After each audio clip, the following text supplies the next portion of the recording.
In this video, we will discuss in a very simplified way about the Cold War, why, when, how, and the end of the Cold War. Recently, Mikhail Gorbachev, who ended the Cold War, died on 30th August at the age of 91 in Moscow.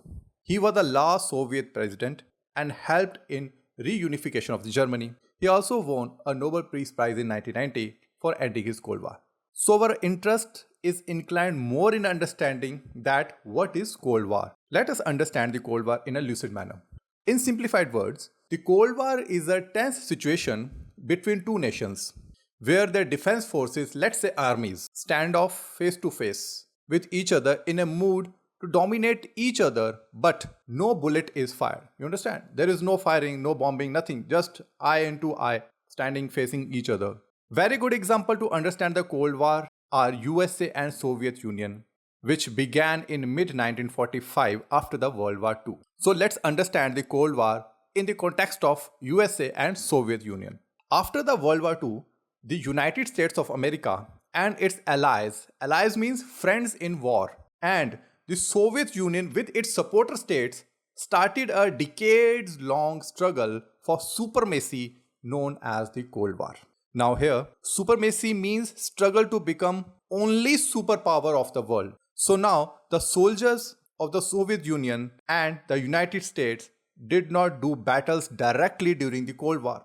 But the two superpowers continually antagonized, means to look angrily into each other's eyes, antagonized each other through political games, military coalitions, etc. with other nations, to suppress psychological pressures, like what China do with other nations. I hope that you understand the foundation of the matter. So let's move ahead.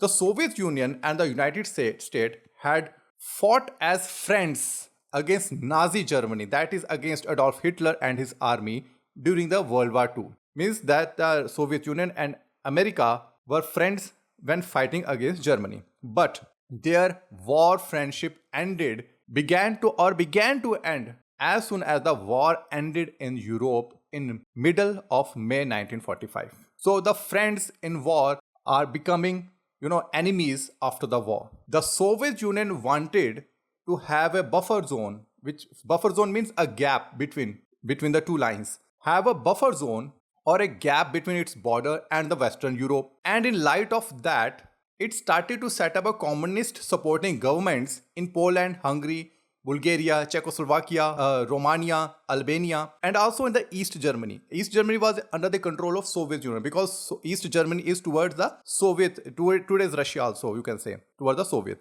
Because Soviet Union do not want to have any type of threat from Western Germany in future. And Western Germany was already in the hands of America and its allies. So you can see that the Germany was divided into two, West Germany and the East Germany. If you look at the world map, the East Europe is toward Russia, which was Soviet Union at that time. So as the Soviets tightened their grip on Eastern Europe, the United States immediately adopted the policy of containment. Containment meant to prevent something to spread, to contain it into four walls so that it don't spread. So the USA immediately adopted the policy of containment to prevent the spread of Soviet and communist influence in Western Europe, nations like France, Italy and Greece. Now, the Cold War had solidified by 1947-48 when America provided billions of dollars as economic assistance to European nations to end the political instability. Why?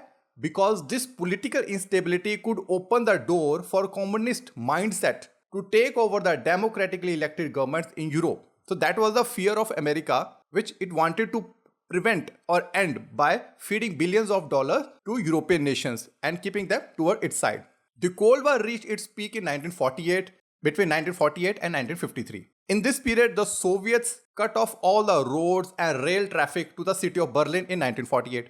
Okay, this was the new thing which they did. Now, to tackle this situation, the United States and the Great Britain, who were friends, responded with a massive airlift of basic supplies to the Berlin city for 231 days until the blockade was lifted by the Soviets. So it was a very big deal for both of these countries, America and Great Britain, to supply all the basic amenities to the city. So when the blockade was lifted, so America did everything to counter the Soviet Union and keep entire Europe, especially East-West Germany, toward its side financially and emotionally.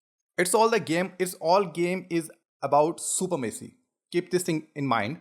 They both are fighting for supremacy. Who will the supreme of this world? So now, the time has come in 1949 when the United States joined the North Atlantic Treaty Organization called NATO. It was the first mutual security and military alliance in American history. Actually, the Northern Atlantic Treaty was signed on 4th April 1949 by the member states of the Western Union plus the United States, Canada, Portugal, Italy, Norway, Denmark, and Iceland. Now, the establishment of NATO also encouraged the Soviet Union. Now, the Soviet Union tried to create an alliance with the communist governments of Eastern Europe, which was formalized, or you can say, which was implemented in 1955 by the Warsaw Pact. From 1953 to 1957, Cold War tension relaxed somewhat. It just that the Cold War temperature was reduced to somewhat. Why? Largely due to the death of the long-time Soviet dictator Joseph Stalin in 1953. So you can say that he was the main root of the tension. So he died, so tension relaxed. Tension of Cold War relaxed. But the standoff remained as it is. The situation was remained, but that there are little safety valve, the pressure was released, but the standoff was there, still there. Another intense situation of the Cold War was in 1958 and 1962, between these time, 1958 to 1962. Why? Because United States and the Soviet Union began developing intercontinental ballistic missiles against each other. And in 1962, the Soviets secretly installed missiles in Cuba. You must have heard. Okay, they installed missiles in Cuba to launch nuclear attacks on American cities. This is known as Cuban Missile Crisis 1962 in the world history. This Cuban crisis brought two superpowers to the brink of war. Okay, before that, an agreement was signed to withdraw the missiles. So they were ready to fight with each other brutally. But suddenly, an agreement broke out between them and they withdraw. You might have observed that not a single bullet was fired throughout the Cold War, and the United States and the Soviet Union avoided direct military conflicts in Europe or anywhere in the world. Now you might be thinking that, then how the Cold War ended? When the two equally powerful persons are standing in front of each other, then how a situation like a Cold War ended? No, because we don't see any Cold War today. The answer is Mikhail Gorbachev. The Cold War truly began to break down during the administration of Mikhail Gorbachev. He changed the more totalitarian aspect of the Soviet government and tried to democratize its political system. So this was the main reason. Plus, the economic crisis also forced the Soviet Union to step back. During this period, the Soviet Union was also engaged in Afghanistan war with Taliban. Taliban was back toward America. So this, crushed the economy of the Soviet Union and forced it to step back. Gorbachev's reforms weakened his own Communist Party by resulting in the collapse of Soviet Union. The Soviet Union collapsed in late 1991, and due to this collapse, 15 newly independent nations, including Russia itself, with an anti-communist leader, were formed. The wall of Berlin fell, and the Iron Curtains were removed from the globe, which we see today. Mikhail Gorbachev, who ended the Cold War without bloodshed but failed to prevent the collapse of the Soviet Union, has died recently. So that's how the Cold War ended and the people lived happily. So I hope you understand what is Cold War, how it started, when it started, what happened, how it ended, who was the man behind.